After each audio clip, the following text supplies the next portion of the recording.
Okay hi friends. आज थोडा theoretical topic होता. सो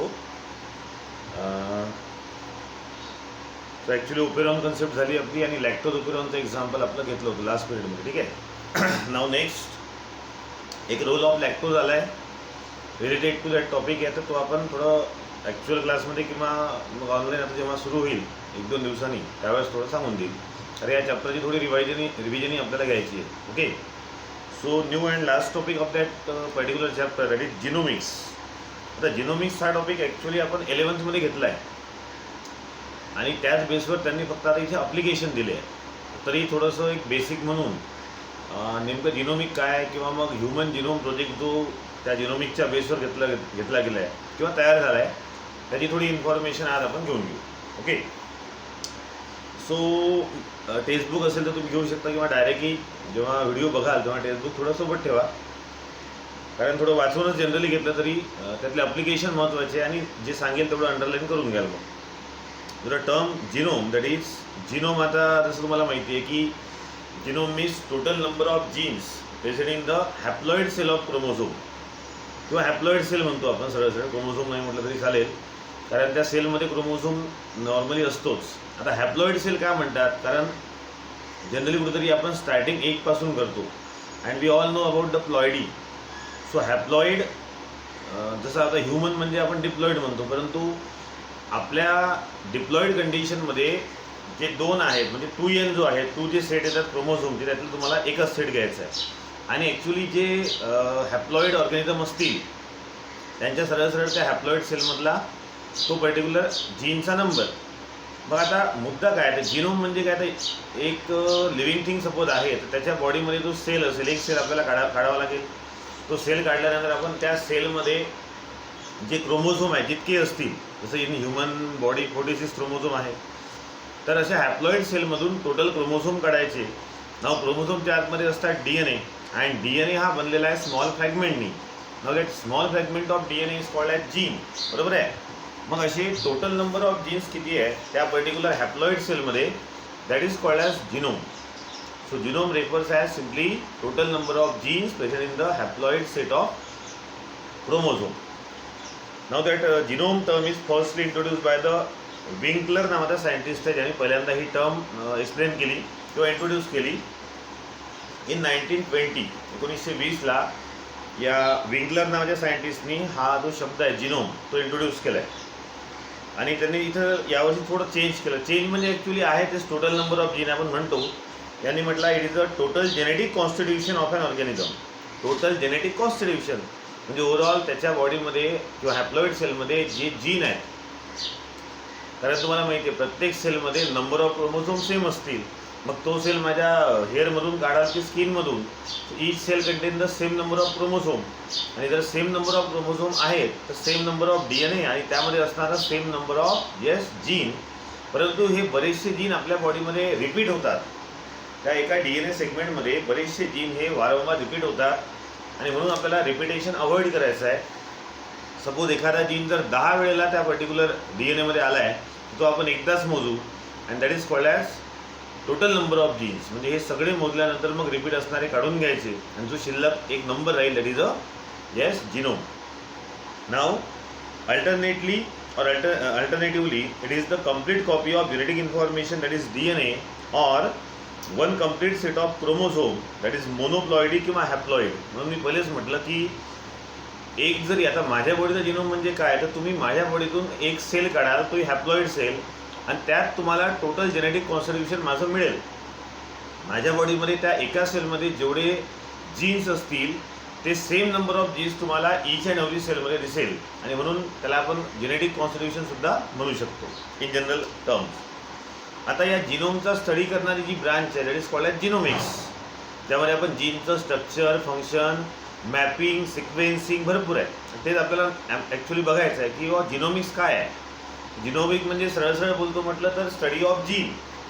तर आता जीनचा स्टडी म्हणजे नेमकं काय, आता तुम्हाला एक कॉमन गोष्ट माहिती आहे की बाबा त्या DNAमध्ये वेगवेगळ्या ठिकाणी वेगवेगळ्या सिक्वेन्सनी जीन अरेंज झाले असतील, त्याचे असे मॅप तयार केले गेले आहेत किंवा हा जीन आणि दुसरा जीन मग त्याचं रिलेशन काय किंवा तो जीन याच्या कंपॅरिमध्ये कुठे दुसऱ्या ठिकाणी सेट झाला आहे, तसं जे मॅपिंग केलं जातं त्यानंतर त्या जीनचा जो सिक्वेन्स आहे आणि मग त्या जीनचे फंक्शन. सो ओव्हरऑल या 3 गोष्टीचा स्टडी करणारी ब्रांच दॅट इज जिनोमिक्स. हा जो शब्द आहे किंवा ही टर्म आहे genomics, it is introduce by or coin by T.H. Roderick in 1986. म्हणजे 1986 मध्ये हा शब्द रोड्रिक नावाच्या सायंटिस्टने इंट्रोड्यूस केला. आणि त्याच्या अगोदर म्हणजे 1920 मध्ये जनरली जिनोम हा शब्द आपण यूज केला, that is by Winkler. Now it is the study of, म्हणजे जिनोमिक काय, it is the study of genome through the analysis, sequencing and mapping of gene along with the study of their function. म्हणजे पहिला मुद्दा आला आहे analysis of gene, त्या जीन्सचं केलेलं विश्लेषण. म्हणजे जीन्स किती आहेत, त्यानंतर ते कुठे आहेत, याला म्हणतो आपण ॲनालिसिस. तसं ॲनालिसिस शब्द जवळपास सगळ्यांसाठी घेतात. त्यानंतर सिक्वेन्सिंग. आता जीनचा सिक्वेन्स काय आहे, कारण जीन म्हटलं तर आपल्या बॉडीमध्ये एक नाही आहे. पुढे दिला आहे अप्रॉक्सिमेट ह्युमनमध्ये जर पाहतो म्हटलं तर आज 33,000, म्हणजे समजा एस्टिमेट ॲव्हरेज जर बघतो कोणताही, जर आता ह्युमन कोणताही आपण घेतला त्याच्या बॉडीमध्ये एस्टिमेट 33,000 जीन असतात. मग या 33,000 जीनचा सिक्वेन्स काय आहे, ते कशी अरेंज झाले. साहजिक आहे माझ्या बॉडीमध्ये जीनचा जो सिक्वेन्स असेल तो तुमच्या बॉडीमध्ये तसा सेम राहील का, तर नाही. इवन आपल्या पॅरेंट म्हणजे माझ्या आईवडिलामधला किंवा तुमच्या पॅरेंटचा आणि तुमचं जे जिनोम आहे त्यातल्या ज्या जीनचा सिक्वेन्स आहे हा सुद्धा चेंज होतो. म्हणजे यानुसार त्याचा सिक्वेन्स बदलतो, त्याचाही स्टडी केलं जातं जिनोमिकमध्ये. त्यानंतर आहे मॅपिंग ऑफ जीन. आता जीनचं मॅपिंग म्हणजे काय, तर हेच सिक्वेन्स जे आपण म्हणतो तर ते अरेंज कसे झालं, त्याचा मॅप काढतात. मागच्या वर्षी जुन्या सिलेबसमध्ये एक मॅपिंगचा पॉईंट आला होता, तो यांनी यावर्षी कॅन्सल केला आहे. सो त्या जीनचा सिक्वेन्स, त्याचं मॅपिंग, त्याचं अरेंजमेंट आणि त्या प्रत्येक जीनचं असणारं फंक्शन, दॅट ऑल स्टडी करतो आपण त्या ब्रँचमध्ये, त्यालाच म्हणतो आपण genomics. Now sequencing of east माहिती आहे ना, हां, जे कर्ड. हां, त्यानंतर ड्रॉसोफिलिया नावाचं एक हे घेतलं आहे आपण मागच्या चॅप्टरमध्ये. ड्रॉसोफिलिया बर्ड आणि माऊस या तिघांचा जिनोम जनरली स्टडी केला गेला. कारण साहजिक आता ह्युमन जिनोम प्रोजेक्ट म्हटलं म्हणजे ह्युमनचा जीन जरी तुम्हाला पाहिजे आहे, तुम्ही डायरेक्टली जसं आपण एक्सपेरिमेंट ह्युमनवर करत नाही, तर मग रेफरन्स म्हणून जसं आता ह्युमन बिलॉंग्स टू मॅमल्स, मग मॅमल्समधून कोण घेतला तर तो माऊस घेतला. या पद्धतीनं ईस्ट म्हणजे बॅक्टेरिया, ड्रॉसोफिलिया म्हणजे बर्ड आणि इकडे माऊस म्हणजे मॅमल्स, त्या तिघांचा एक रेफरन्स घेतला गेला आणि त्यानुसार ह्युमन जिनोम प्रोजेक्टमध्ये स्टडी केला गेली. So the sequencing of yeast, drosophila and mouse genome was done in order to facilitate the comparative studies between human and other organism commonly use for genetic studies in laboratory. आता human genome तर आहेच मान्य आहे, परंतु आपल्याला comparative स्टडीसुद्धा करावा लागेल. म्हणजे फक्त ह्युमनचा जिनोम काढून चालणार नाही, तर त्या ह्युमनच्या कॉन्टॅक्टमध्ये येणारे हे जे बाकीचे आहेत, साहजिक आहे पुढे ॲप्लिकेशनमध्ये खूप महत्त्वाचा टॉपिक आला आहे मेडिसिनमध्ये, तिथे अजून कळेल.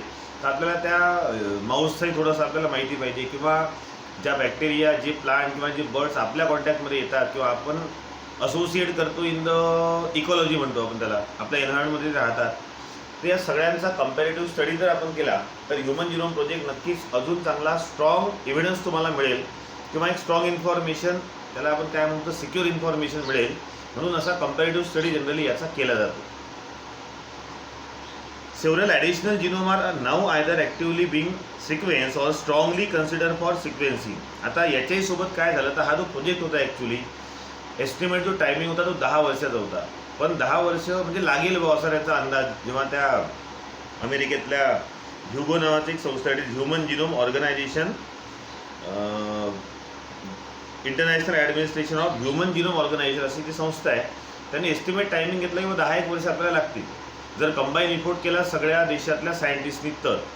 पण हा खूप लवकर झाला आणि मग त्यानुसार त्यांनी आता वेळ आहे तर मग आपण बाकीचे सुद्धा म्हणजे ह्युमनला सोडून जे बाकी लिव्हिंग थिंग आहे त्यांचाही जिनोम काढायचा यांनी प्रयत्न केला, कारण वेळ शिल्लक होता. आणि त्यानुसार हे एक स्ट्रॉंग काय म्हणता येईल एक information as per as living thing genome is concern. म्हणजे पहिले ह्युमनचं तर मेन होतंच, पण बाकीही मग प्लांट्स, ॲनिमल आणि बॅक्टेरिया यांच्याही जिनोमचा स्टडी त्या ठिकाणी केला गेला आणि त्यांचे जिनोम काढले गेले. Now genomic study may be classified into 2 type. आता जेव्हा जिनोमचा आपण स्टडी करतो तर नॉर्मली 2 बेसिसवर हे काम करतं. पहिले आला आहे स्ट्रक्चरल जिनोमिक्स, म्हणजे जिनोमिक ब्रँचमध्ये 2 सब ब्रँच म्हणता येईल, structural genomics and functional genomics. Structural जिनोमिकमध्ये आपण काय स्टडी करतो? So it is a branch of genomics again, but that deals with the study of mapping, sequencing and analysis of genome. कोणत्याही living थिंगचा genome असेल त्याचं मॅपिंग कसं आहे, त्या जिनोममध्ये त्या जीनचा सिक्वेन्स कसा आहे, आणि मग त्यानंतर येईल मुद्दा ॲनालिसिस, म्हणजे पूर्णपणे त्याचं प्रॉपरली विश्लेषण करणं. यात फंक्शन येणार नाही, म्हणजे फंक्शन सोडून जे बाकीचं आहे, सिक्वेन्स आहे, मॅपिंग आहे, अरेंजमेंट आहे, या सगळ्यांचा स्टडी जो होतो तो होतो स्ट्रक्चरल जिनोमिक्समध्ये. आणि दुसरं सरळ नावच आहे functional genomic. So it is the branch again that deals with the study of function of all that type of genes. जेवढे जीन्स असतील, जे काही सिक्वेन्स असतील, त्या सगळ्या जीनचा फंक्शनचा स्टडी करणारी ब्रांच म्हणजे फंक्शनल जिनोमिक्स. नाव आता आपण येतोय अप्लिकेशनवर. काय झालं, कसं झालं हे 11वीला दिलं होतं. आता डायरेक्ट या ह्युमन जिनोम किंवा या जिनोमिक्सच्या बेसवर जो एक प्रोजेक्ट तयार केला गेला तो होता ह्युमन जिनोम प्रोजेक्ट. आणि याचं अप्लिकेशन काय, मग कशासाठी केला गेला, याचा फायदा काय आपल्याला, तर ते तुम्हाला अप्लिकेशन यावर्षी आलं आहे. 11वीला तुम्हाला काय दिलं होतं, तर फक्त त्याचा स्टडी किंवा कसं केलं गेलं, कसे काही मॅपिंग वगैरे जे आलं ते मागच्या वर्षी 12वीला होतं, पण यावर्षी त्यांनी 11ला टाकलं आहे. आणि आता direct application. So application of genomics. Structural and functional genomic is used for different purposes in the improvement of crop plant, then human health and livestock. आता हे जे दोन प्रकारचे आपण सब ब्रांच घेतल्या, म्हणजे स्ट्रक्चरल आणि फंक्शनल, याचा खास जो मेन एम होता, मेन त्याचं अप्लिकेशन कुठे आहे, तर तो पहिला मुद्दा आहे तो क्रॉप प्लांटमध्ये. आता साहजिक तुम्ही विचार करा की मी आता तिघांचं कॉमनली घेतोय, म्हणजे क्रॉप, ह्युमन हेल्थ अँड लाईव्हस्टॉक, म्हणजे सरळ लिव्हिंग थिंग आहे. आता प्लांटबद्दल जर, क्रॉपबद्दल जर बोलतो म्हटलं तर क्रॉपवर बरेचसे वेगवेगळ्या टाईपचे डिसीज येतात. मग आता जे डिसीज त्यावर येतील तर तुम्हाला तसं स्प्रेइंग वगैरे आपण करतो किंवा काही बायोटेक्नॉलॉजिकल ॲप्लिकेशन आले आहे. परंतु जसं आपण बायोटेक्नॉलॉजीमध्ये घेतलं की त्या प्लांटमध्ये जर आपण काहीतरी चेंज केला की जेणेकरून त्या प्लांटमध्ये त्या पर्टिक्युलर डिसीजच्या बाबतीत डिसीज रेजिस्टन्स येईल, ज्याला आपण जेनेटिकली मॉडिफाईड प्लांट किंवा GM प्लांट म्हटलं होतं, बरोबर आहे. बघ आता या प्लांटला मॉडिफाय करण्यासाठी पहिल्यांदा तुम्हाला क्रॉपचं जिनोम माहीत पाहिजे. मग आता त्या प्लांटमध्ये असा कोणता जीन आहे की जो या डिसीजला रेजिस्ट करण्याची ॲबिलिटी ठेवतो, सरळ related to the immune system of that plant. मग त्या जीनला ओळखून त्याचं मॅपिंग बघून, त्याचं सिक्वेन्स बघून त्याचं फंक्शन चेंज करणं, यासाठी जिनोम त्या प्लांटचा माहीत असणं गरजेचं आहे. सेम कंडिशन येते ह्युमनमध्ये. ह्युमन हेल्थ, आपल्याला मल्टिपल टाईपचे डिसीज येतात.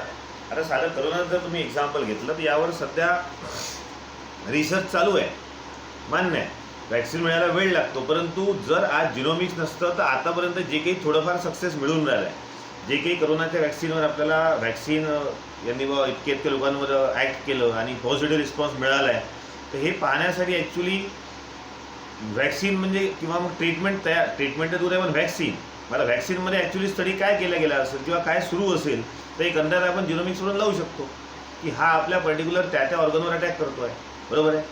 मग आता त्या कोविड-19 जो व्हायरस आहे, जो पर्टिक्युलर कोरोना आपण म्हणतो, त्याचा आता जिनोम स्टडी केला गेला असेल किंवा हा बनला कसा, प्रोटीननी बनला आहे, त्याच्यामध्ये DNA आहे. मग त्या DNAमधले पुन्हा जीन पाहायला गेले, त्यातला कोणता जीन आहे जो आपल्या बॉडीवर स्ट्रॉंगली अटॅक करतो आहे. मग त्याला मानण्यासाठी त्याच्या जिनोममध्ये काहीतरी त्याच्या किंवा आपल्या म्हणा आपली इम्युन पॉवर वाढवणं अकॉर्डिंग टू दॅट करोना, हा एक प्रकारचा जिनोमिकचा स्टडी येतो. असे जे मल्टिपल डिसीज आहेत किंवा मग मल्टिपल डिसीजवर आपल्याकडे वॅक्सिन आणि ट्रीटमेंट अव्हेलेबल आहे, हे सगळं आपण ह्युमन जिनोमचा यूज करून, म्हणजे जिनोमिक्सचा यूज करून हे सगळं केलं. आणि सेम कंडिशन आहे ते लाईव्हस्टॉक म्हणजे इन द केस ऑफ ॲनिमलमध्ये आपण हायब्रिडायझेशन टेक्निक शिकलो, मान्य आहे. परंतु आज ॲनिमलला सुद्धा बरेच वेगवेगळ्या प्रकारचे डिसीज होतात. आणि या डिसीजला जर तुम्हाला पुन्हा ट्रीटमेंट आणि वॅक्सिन पाहायची असेल तर तुम्हाला त्या बॅक्टेरिया, त्या व्हायरससोबत त्या पर्टिक्युलर लाईव्हस्टॉक ॲनिमलच्या जिनोमचा अभ्यास करावा लागेल. सो फर्स्ट मेन त्याचे ब्रँच आहे त्याचं क्रॉप प्लांटच्या याच्यामध्ये, दुसरं येतं human health and third is the livestock. The knowledge and understanding acquired from genomic research can be applied in the number of different sector. आता इथून जी इन्फॉर्मेशन मिळाली, मग ते प्लांट असो, ॲनिमल असो किंवा ह्युमन असो, हे वेगवेगळ्या सेक्टरला ट्रान्सफर केल्या गेली आणि मग त्या सेक्टरवर तिथे त्याचा रिसर्च झाला. फॉर एक्झाम्पल आता एक कोणते सेक्टर आहे, तर पहिलं आलं आहे मेडिसिन. आता आज तेच बोलतो आहे आपण की वेगवेगळ्या डिसीजवर जे मेडिसिन, जे औषध आपण तयार करतो, हे without study of gene possible नाही आहे. कारण तुम्हाला तो नवीन बॅक्टेरिया, व्हायरस जो अटॅक करतो आहे, तो नवीन डिसीज आणतो आहे, त्याचा स्टडी करणं म्हणजे त्याचा जिनोम पाहणं, त्याचे DNA पाहणं, मग त्याच्यामध्ये त्याच्या DNA मध्ये असं काय आहे की जो आपल्यावर भारी पडतो आहे, म्हणजे आपला त्याच्या बाबतीत जो जीन आहे किंवा इम्युन पॉवर आहे कुठंतरी कमी पडते आहे, मग त्याला वाढवावं लागेल. मग त्यासाठी एकदम जीन थेरपी होईल असं नाही ना, पहिले आपल्याला वॅक्सिन काढावं लागतं कोणत्या यासाठी. So very important branch, important sector as far as genomic information is transfer in that sector, that is medicine. Second आहे बायोटेक्नॉलॉजी. बोललो आहे GM प्लांट आपण 10वीपर्यंत शिकलो. याही वर्षी आपल्याला बायोटेक्नॉलॉजी चॅप्टर आले आहेत. ते पोमॅटो मी नेहमी बोलतो, हे तुम्हाला ॲक्च्युली माहिती आहे. म्हणजे जेनेटिकली मॉडिफाईड प्लांटचं जीन मॉडिफाय केलं आणि हे पुन्हा जिनोमिक्सशिवाय शक्य नाही. देन सोशल सायन्स आहे. आता सोशल सायन्सेसचाच थोडा स्टडी तुमचा तुम्हाला यावर्षी मे बी नाही आहे, परंतु सोशल सायन्स म्हणजे ते आता सोशल डिस्टन्सिंग, म्हणजे how that particular disease can be transfer from one two another. तर हे जे सोशल सायन्स येतं यामध्ये सुद्धा जिनोमिकचा स्टडी खूप महत्त्वाचा येतो. So it help in the treatment of genetic disorder through the gene therapy. आणि जीन थेरपी आपल्याला 12वीला आला आहे. 10वीला तुम्हाला फक्त नाव होतं. जीन थेरपी म्हणजे पुन्हा तेच की एखादा जर फॉल्टी जीन आहे, जेनेटिक डिसीज, कारण जीन तर फॉल्टी आहे तर जो डिसीज होईल तो जेनेटिक होईल. मग अशा जेनेटिक डिसीजवर जर तुम्हाला ट्रीटमेंट करायची आहे तर आज जीन थेरपी अवेलेबल आहे. मग मुद्दा काय आहे, आपण करतो काय, तर तो जो फॉल्टी जीन आहे त्या पर्टिक्युलर पेशंटमधला तो आपण रिप्लेस करतो किंवा मग त्याच्या जागी दुसरा टाकतो, ॲड करतो किंवा त्याला काढून टाकतो किंवा मग मॉडिफाय करतो. पण यासाठी तो जीन तर तुम्हाला ओळखता आला पाहिजे ना. मग हा जीन ओळखण्याची टेक्निक जिनोमिक्स. आणि आता काही 3 पॉईंट दिले आहे की अजून कोणकोणते सेक्टर आहेत. जसं पहिलं आला इथे, genomic is use in the agriculture to develop the transgenic crop. मगाशीच बोललो आपण ट्रान्सजेनिक, अर्थ माहिती आहे. ट्रान्सजेनिक म्हणजे यामध्ये जीन ट्रान्सफर करून तुम्ही प्लांट बनवलं. आठवत असेल तर 10वीमध्ये तुम्हाला एक्झाम्पल आलं होतं बीटी कॉटन, याही वर्षी आहे. म्हणजे आपण काय केलं बीटी कॉटनच्या सेन्समध्ये, तर बॅसिलस थुरेंजेन्सिस जो बॅक्टेरिया होता त्याच्या बॉडीमधून जीन काढला and that gene is transfer to the plant so that when the bollworm is attack on the plant, that particular toxin which is used to kill that bollworm is produced by plant leaf. म्हणजे बाहेरून spraying करायची गरज नाही. that particular toxin which is used to kill that bollworm is produced by leaf itself, that plant leaf. मग जेव्हा bollworm त्या लीफला consume करेल, खाईल, तर तो टॉक्सिन त्याच्या गटमध्ये जातो, म्हणजे स्मॉल इंटेस्टाईन. मग ते स्वेल होते आणि तो बॉलवर्म मरतो. म्हणजे इथे आता स्प्रेइंग करायची गरज नाही आहे. या प्लांटनीच अशा पद्धतीनं काहीतरी तयार केलं, पण आपण तयार करायला लावलं, आपण त्याच्यामध्ये जीन तो ट्रान्सफर केला. या पद्धतीनं जेनेटिकली मॉडिफाईड क्रॉप प्लांट्स आपण बनवतो. हे अगेन जिनोमिक्सचं एक one of the very best application म्हणता येईल. Transgenic crop having the more desirable character. आता हे डिसीजचं झालं, पण तुम्हाला जर जसं आता एक मला वाटते पुन्हा 10वीला एक्झाम्पल होतं गोल्डन राईस. येस, आता गोल्डन राईसमध्ये नॉर्मली व्हिटॅमिन ए असतं, बीटा कॅरोटीन ज्याला आपण म्हटलं होतं. मग आता जी जुनी आपली राईसची व्हरायटी होती ती काहीतरी एक particular amount of vitamin A तुम्हाला देत होती, वेन वी कन्झ्युम सम 10 ग्राम और 20 ग्राम वगैरे. आता आपण त्याच राईसमधला जीन चेंज केला जो प्रोडक्शन ऑफ व्हिटॅमिन एसाठी रिस्पॉन्सिबल होता. आता जीन चेंज केल्यामुळे झालं काय, तर हे जे नवीन व्हरायटी आपण तयार केली ज्याला गोल्डन राईस म्हणतात, it can actually contain 23 times more vitamin A than the original species और जे पहिले होते आपली.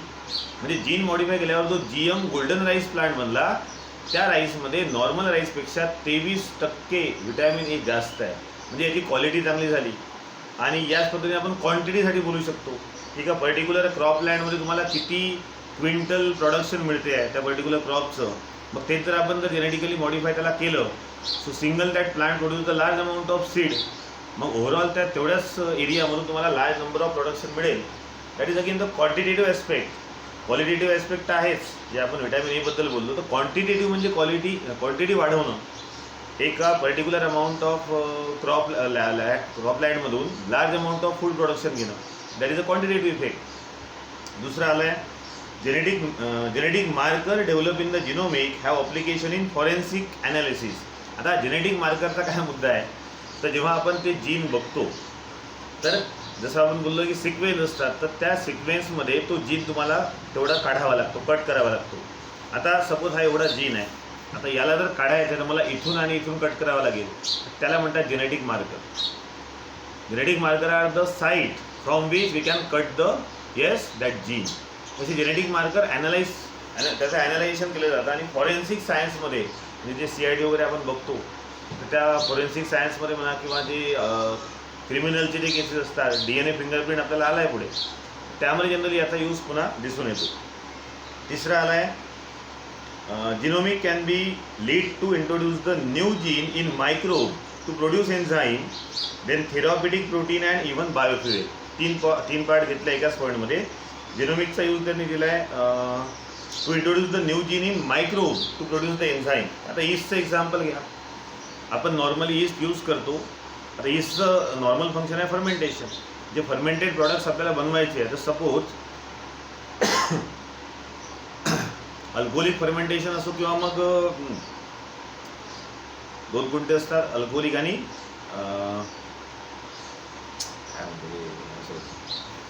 फर्मेंटेशन हे दोन टाईप 10वीला होते. एक होतं अल्कोहोलिक फर्मेंटेशन आणि दुसरं होतं आय थिंक आठवत नाही, तोंडातच नाही म्हणजे. बरं, अल्कोहोलिकचं एक्झाम्पल घेऊ. तर सपोज आता एक 10 ग्राम ऑफ तुम्ही ईस्ट घेतलं. 10 ग्राम ईस्ट जर तुम्हाला एक particular amount of alcohol, ethyl alcohol produce करून देत असेल, पण तेच जर आता हा जो ईस्ट असतो हा अल्कोहोलिक फर्मेंटेशन करताना प्रोडक्शन ऑफ अल्कोहोल जे करतो त्यात मल्टिपल एन्झाईम्स असतात. हे एन्झाईम सगळे तयार कोण करतो आहे, तर तो ईस्ट करतो आहे. मग आपण जर ईस्टच्या जीनमध्ये चेंज केला आणि जर त्यांनी लार्ज अमाऊंट ऑफ एन्झाईम जर तयार केले, तर अगोदर तुम्ही जे नॉर्मल ईस्ट यूज केलं त्यांनी तुम्हाला एक particular amount of alcohol produce करून दिलं. आता जे जेनेटिकली मॉडिफाईड जे ईस्ट आहे which can produce the large amount of enzyme, so large amount of enzyme मध्ये साहजिक आहे त्याचं प्रोडक्शन ऑफ अल्कोहोलसुद्धा जास्त राहील. हाय अमाऊंट ऑफ अल्कोहोल तुम्ही तेवढ्याच 10 ग्राम ऑफ ईस्टपासून तयार करू शकता. म्हणजे अमाऊंट ऑफ रॉ मटेरियल तुमचं कमी आहे आणि प्रोडक्शन वाढलं. तर हे होतं new gene is inserted in the body of yeast to produce the enzyme. त्याचं एक्झाम्पल. दुसरं आलं आहे थेरॉपिटिक प्रोटीन. आता हे प्रोटीन वगैरे बरेचदा बॉडीतलं कमी होते, तर आपण बाहेरून प्रोटीनसाठी काहीतरी टॉनिक घेतो. आता शेवटी हे टॉनिक तयार कसं केलं गेलं, तर अगेन युझिंग द जिनोमिक. ते प्रोटीन बनवणारा जो कोणता बॅक्टेरिया असेल त्याला आपण लॅबोरेटरीमध्ये ट्रीट करतो आणि मग त्यापासून ते प्रोटीन बनतं. मग त्याला पॅक करून ते सेल केलं जातं. मग आता लॅबोरेटरीमध्ये जर एक पर्टिक्युलर बॅक्टेरिया आहे जो त्या प्रोटीनला तयार करतो आहे, त्याला जर आपण मॉडिफाय केलं तर तो तेवढाच bacteria large amount of protein जर तयार करेल, तर साहजिक आहे जे प्रोटीन आपण बाहेरून घेऊ त्याची कॉस्ट कमी होईल. Because production of protein is very high by changing the gene of that bacteria. So that is a therapeutic protein production. आणि तिसरं होतं बायोफ्युएल. आता बायोफ्युएल तुम्हाला माहिती आहे. पुन्हा अल्कोहोलिक फर्मेंटेशनचं एक्झाम्पल की ज्यामध्ये बॅक्टेरिया किंवा व्हेरियस जे इन्सेक्ट वगैरे असतील, एन्झाईम असतील, त्यांचा यूज करून बायोफ्युएल तयार करणं. It is a need for future. कारण आज पेट्रोल डिझेलसारखं जे फ्युएल आहे तिथे तुम्हाला बऱ्याच काळापर्यंत पुरणार आहे असं नाही आहे. तरी जर त्याचे कमी होतील so that we can shifted towards the biofuel. So biofuel मतलब लिव्हिंग थिंगपासूनच तयार होणारं ते फ्युएल आहे. आज त्याचं एक alternative form for petrol diesel सुरू झाला आहे. मग हे पुन्हा बायोफ्युएल म्हणजे त्या लिव्हिंग थिंगच्या माध्यमातून जे फ्युएल आपण प्रोड्यूस करू, त्या लिव्हिंग थिंगची इफिशियन्सी आपण वाढवू शकतो. पण त्यासाठी पुन्हा त्याच्या जीनमध्ये चेंज करावं लागेल. And for that again genomic branch is very important as far as that biofuel production is also concern. Clear. तर हा होता एक जिनोमिक्स आणि जिनोम बद्दलचं इन्फॉर्मेशन. आणि त्यानंतर आहे ह्युमन जिनोम प्रोजेक्ट. तर तो सुद्धा थेरॉटिकल आहे. तो थोडासा मी नेक्स्ट व्हिडिओमध्ये आजच तुम्हाला सेंड करून देईल किंवा मग उद्या घेईल. आणि मग आला आहे DNA फिंगरप्रिंट. तर DNA फिंगरप्रिंट आपल्याला बोर्डवरच घ्यावं लागेल. पण हा जो ह्युमन जिनोम प्रोजेक्ट आहे हा पुन्हा थेरॉटिकल आहे. तर तो सुद्धा आपण या पद्धतीनंच घेऊन घेऊ. सध्या आज एवढंच. ओके.